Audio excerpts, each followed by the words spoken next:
Welcome back, everybody. This week, Stats SA released their mid-year population estimates, which estimate that the population grew by over 900,000 people from 2016 to the middle of this year, 2017, and now stands at 56.5 million people living in South Africa. 51% of the population is female, while 49% is male. Black people remain the biggest population group, comprising of 81% of the population, followed by coloureds at 99%, I beg your pardon, and then white people with 8%, and those of Indian origin, 2%. All this presumably piling pressure on the government in an economy that is in a recession. Statistician General Pali Lehohla joins us now from our studios, I think, in Hatfield, Pretoria. Statistician General, what a pleasure to see you. Thank you so much for joining us on the program.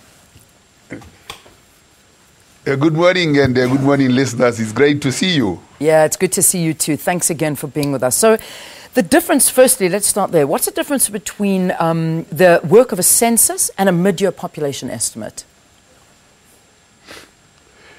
The census does an actual count at regular intervals, 5 years or 10 years. This time around, we have extended this to 10 years. But based on the information that arises out of the census and regular updates from population registers, then we estimate what the population should be at different points in time, year on year. And of course, things that lead to changes in population is migration, births, and deaths. So those three factors are very crucial in the estimation of what the population size of a country will be. So every year we then provide media estimates based on projections emanating from updates on deaths, registration, birth registration, and migration. And based on that, the population of South Africa is 56.5 million as of 2017 July. Yeah. Rate of growth quite subdued, 1.6% per annum. It's a very low rate. Number of births that on average women give birth to in South Africa quite low, 2.4 children born per woman, and that means South Africa is heading to a demographic winter of 2.1 per child per woman, and that means we are approaching replacement. Yeah, right. Rate of growth will just be a replacement rate. Yeah, it's quite an. I mean, they're very interesting statistics that have come out of this, and let's break it down a little bit more, because you mentioned that South Africa's life expectancy has increased by about 2 years to an average of 64 years old. So if we break it down further, it shows that women. The life expectancy across the country, 66 years old, and men is 61 years old. So life expectancy increasing, medical science working for us. Oh yes, I mean, life expectancy has increased in South Africa to it's 64, and then women have 66 life expectancy, much bigger than men, and men are 61 years, life expectancy 61. Usually men die much younger than women. Of course, they guarantee that women will be widows for 10 years because they marry women who are 5 years younger than themselves, and they die 5 years before the women die. So a woman is going to be a widow for 10 years. Yeah, we hard on you, aren't we? we make you want to leave earlier than us. Yeah, indeed. It is interesting. That's where the notion of witchcraft comes from. All right, let's have a look at the. We get a bit more. This cannot be explained. Let's get a bit more serious though, and we talk about the HIV rate, because it's still exceptionally high. With your statistics, we're saying that 7.06 million people are living with HIV. It translates to, and here's this figure that scares me a little bit: 13 in every 100 people in South Africa is HIV positive. Yes, indeed. I mean, the success of treatment makes people live longer with HIV and AIDS, and therefore that increases, because there are still new infections, although reducing significantly at the age 15 years to 24 years, which is the entry age of sexual activity. And if those rates of infection are reducing, then it means the battle against AIDS is being maybe won, but it adds to the stock that you see. So we'll have people more and more people living with HIV and AIDS in South Africa, but with a lowering increase at the entry point. Yeah. I know that I was having a look, and I can't seem to find the actual statistics now when we talk about women and the infection rate amongst women for HIV, which is unacceptably high. Can you break that down for us when we look at the prevalence of HIV infection yes, in women? Yes, I mean, it's for the reproductive women, it's quite high. I mean, it's one in almost every 5, sure. 20% thereabout. It's concentrated in those because the people are sexually active, they get pregnant, and of course, they are more susceptible to getting AIDS. But in the general population, it's 1 in 13. Yeah. So it's almost drops by 8 or so people. Yeah. When we talk about the reproductive age, which was kind of confusing for some people, what is that age that you are measuring in women? Well, we give this number, 50 people who are 15 years to 49 years. That's the reproductive age. Obviously, there are people who have children at younger ages than 15 and above 49. But the majority and the great number is 15 to 49. Yeah. So for purposes of projections, those who are outside that range are discarded. Yeah, yeah. I also am looking at the There are very few to make a difference. Okay. I'm also looking at the breakdown in provincial life expectancy, which is very, very interesting. So those that live in the Western Cape, their life expectancy is higher. It's 67 to 72, as opposed to the worst life expectancy and the lowest in the Free State, 56 to 62. This is a big gap. What does this read? I mean, what are we reading into this? Yeah.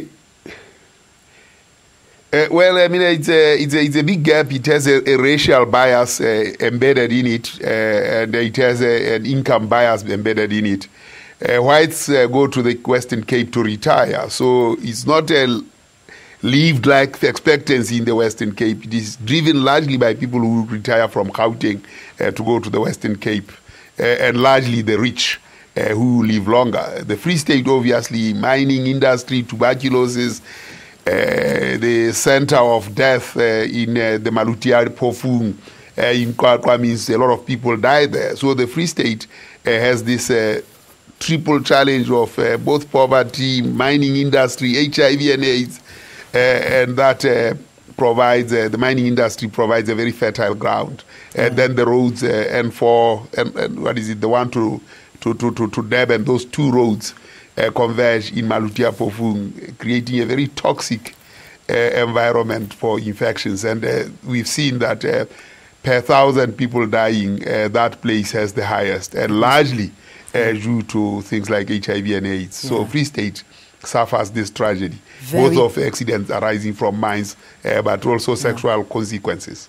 Yeah, I've got, I know Pelesa is correcting us, she's saying it's the N3 and agreeing wholeheartedly with that. So, I mean, the life expectancy in provinces, Western Cape first, then Gauteng, Northern Cape, Limpopo and Mpumalanga, Northwest, Eastern Cape, KZN, and the Free State coming last.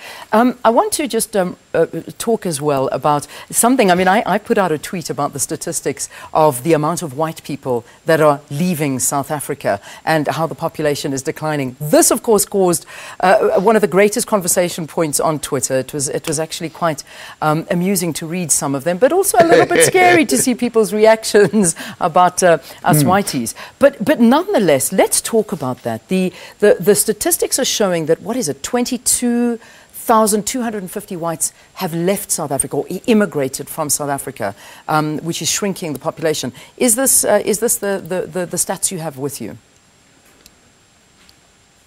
Yes, 122,000 and 1 million people coming from elsewhere coming into South Africa. So that white population gets replaced. But the critical thing that we are beginning to see in the numbers is that the skilled employment of the skilled in both absolute terms and proportionately is decreasing. And largely that's where the concentration of skill is in the white people. But across all races, you see a decline in the skilled in the age group 55 to 65 for those who are employed in skills. So it creates a very difficult situation for South Africa, that you're in absolute numbers and proportionately the skilled are actually reducing in the country, where the country is so thirsty for skills. That's a big problem. Yeah. You know, and in part is driven by out-migration by whites. Yeah.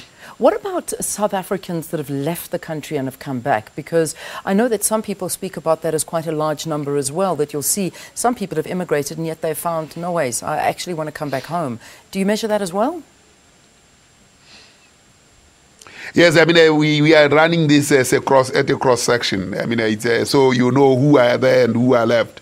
So the net is still, there are those who left. Yeah. When, just finally, because I think a lot of people ask the question, why? What is leading to people wanting to leave South Africa? What are the greatest concerns at this point from South Africans? Well, we didn't ask, so it's very difficult to speculate why they are leaving. But of course, people will always move and migrate. Of course, that happens. Yeah. It creates but we never asked. You never asked. But it creates a perception. I mean, and I think because we're focusing in on the white population that are leaving, but is it only the white population? Are you finding it across the board? Or what about blacks, Indians, coloureds? Are we finding that they're also leaving South Africa and immigrating? Or not as many?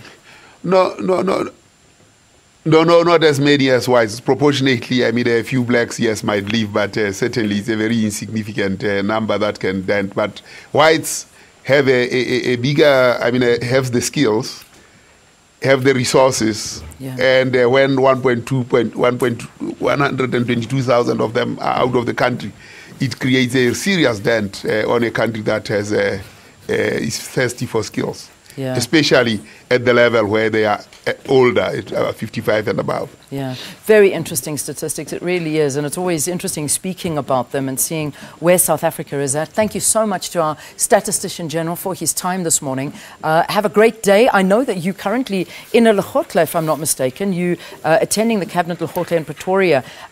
Just finally, as we wrap up, what do you... It ended yesterday. That was yesterday. What did you tell them about the statistics? No. We are just officials and we sit and listen. So it was no involvement. It's a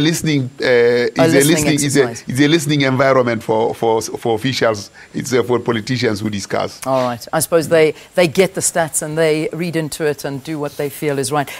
Statistician General, thank you again for your time. No, thank you very much. That's Pali Lehohla unpacking the latest mid-year population estimates and what they mean for you and I. If you want to see the full estimate, go to www.statsa.org.za, but you'll be able to find all of those on the website. All right, there you go. It's now 25 minutes past 8. Palesa, over to you.